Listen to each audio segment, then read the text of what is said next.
Dan Hooker versus Paul Felder. What a disappointment. Now, this is one of those matches which kind of looks like a tie, but leaning more towards Felder, if you ask me. It is extremely disappointing to see Felder lose like this.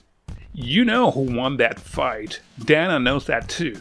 Joe Rogan knows it too. When you have close matchups like this, the judges tend to think not to make the home crowd or the homeboy unhappy. So, they give it away to Hooker.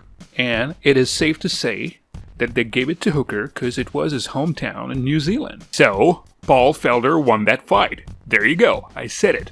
And I'm not gonna be Chael Sonnen where you expect something and he turns around and says something else.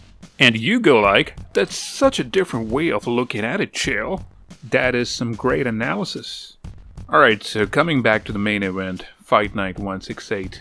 So in the early rounds, Felder was taking some low kicks to the calves, took some punches from Hooker. Hooker looked kind of positive from what he did in the first round. He continues to do the same in the second round with the low kicks and all the time maintaining his distance.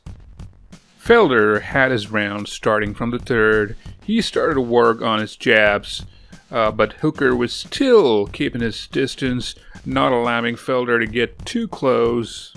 And in the fifth round, Hooker was taking a lot of punches, and when things were not going his way, Hooker clinched a fair few times. And at the end of the round, there were a couple of takedown attempts by Dan Hooker, but he couldn't do much with it. He couldn't ground and pound, nor could he get Felder into a submission. And in the end, there were like 133 significant strikes from Felder and 119 from Dan Hooker.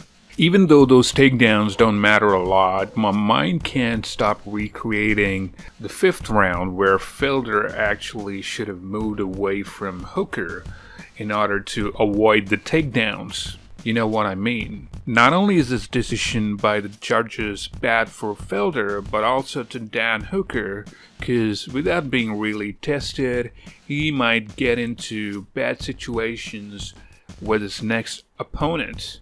So there you go, that's our verdict. Felder won the fight, screw the judges. And if you have come this far, don't forget to subscribe, smash the like button. You're gonna get more of good stuff like this from us.